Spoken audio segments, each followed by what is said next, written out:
মানুষের সব ভুল কিন্তু সাথে সাথে ধরিয়ে দিতে হয় না। আমরা অনেক সময় খুব উত্তেজিত হয়ে যাই, সাথে সাথে রিয়াক্ট করি, ও সেটা কেন করলো, এটা কেন করলো, এটা এভাবে করা উচিত ছিল না। কখনো কখনো মানুষকে তার ভুলটা বোঝার জন্য সময় দিতে হয়, এবং এই সময়ই কিন্তু তাকে হিল করে, সে নিজের ভুলটা বুঝতে পারে। সিরাতের মধ্যে এরকম মজার একটা ঘটনা আছে। বদর যুদ্ধে আমরা জানি যে কুরাইশদের মধ্যে অনেকেই কিন্তু যুদ্ধ করতে চায়নি, আবু জাহল জোর করে ধরে নিয়ে আসছিল। তো এমন দুজন মানুষ ছিল, আব্বাস রাদিয়াল্লাহু আনহু এবং আবুল বখতারি। তো যুদ্ধের সময় রাসূল সাল্লাল্লাহু আলাইহি ওয়াসাল্লাম বলেছিলেন যে তোমরা আব্বাস এবং আবুল বখতারিকে হত্যা করবা না, কারণ আবু জাহল ওদেরকে জোর করে ধরে নিয়ে আসছে, তাদের আসলে যুদ্ধ করার কোনো ইচ্ছা ছিল না। এখন যুদ্ধের শুরুতে আগেকার যুগে তো সম্মুখ যুদ্ধ হতো, যে উভয় পক্ষ থেকে 2-3 জন করে সামনে আসতো, তারপর ওখানে একটা যুদ্ধ হলে আবার। তো যুদ্ধের শুরুতেও কাফিরদের পক্ষ থেকে বা কুরাইশদের পক্ষ থেকে 3 জন আসছে। হ্যাঁ, উতবা, সাইবা এবং ওয়ালিদ। এবং এই 3 জনই ছিল আবু হুযায়ফা রাদিয়াল্লাহু আনহুর বাবা, চাচা এবং ভাই। তো দেখেন, আবু হুযায়ফা কিন্তু কুরাইশদের ক্যাম্প থেকে, মুসলিমদের ক্যাম্প থেকে উনি দেখতেছে বিষয়টা।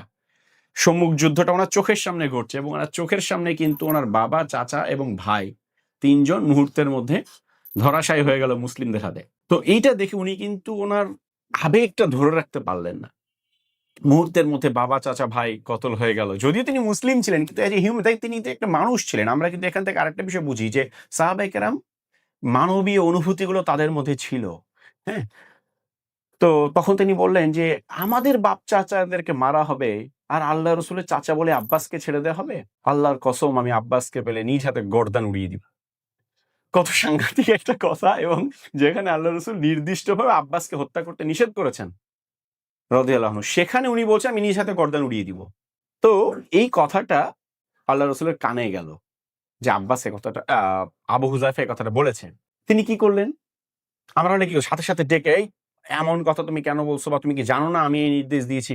তিনি আবু হুযায়ফাকে বুঝতেই দিলেন না যে তার কানে এই কথাটা গেছে। তিনি উমারকে ডাকলেন এবং মনের দুঃখটা শেয়ার করে, "উমার, মানুষ কি চায় আমার চাচার মুখ রক্তে রঞ্জিত হোক?"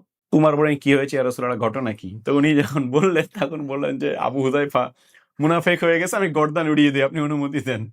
তখন আল্লাহ রাসূল বললেন, "না, সে তো বদরে অংশগ্রহণ করেছে, এবং আল্লাহ তাআলা বদরীদের ব্যাপারে যে মর্যাদা দিয়েছেন সেটা তিনি স্মরণ করিয়ে দিলেন।" এবং এই যে আবু হুযায়ফা কোনো কিছু বললেন না, সময় দিলেন। আবু হুযায়ফা যখন এই আবেগের ধাক্কা কেটে গেল, তিনি বলছেন, "আমার এত খারাপ লাগলো, এত খারাপ লাগলো, যে আমার মনে হচ্ছে শাহাদাত ছাড়া আর কোনোভাবে আমার তওবা হতে পারে না।" এবং পরবর্তীতে তিনি ইয়ামামার যুদ্ধে শাহাদাত বরণ করেছিলেন, এবং আল্লাহ সুবহানাহু ওয়া তাআলা তার শাহাদাতের ইচ্ছাকে কবুল করেছিলেন। তাহলে দেখেন, যদি রাসূল সাল্লাল্লাহু আলাইহি ওয়াসাল্লাম সাথে সাথে রিঅ্যাক্ট করতেন, হয়তোবা তিনিও একটা পাল্টা রিঅ্যাক্ট করে বসতে পারতেন। কারণ তখন তিনি আবেগের একটা অন্যরকম স্টেটে ছিলেন। রাইট? কিন্তু তিনি তার এই আবেগটাকে প্রশমিত হওয়ার সময় দিলেন, এবং তিনি নিজেই নিজের ভুলটা বুঝতে পারলেন।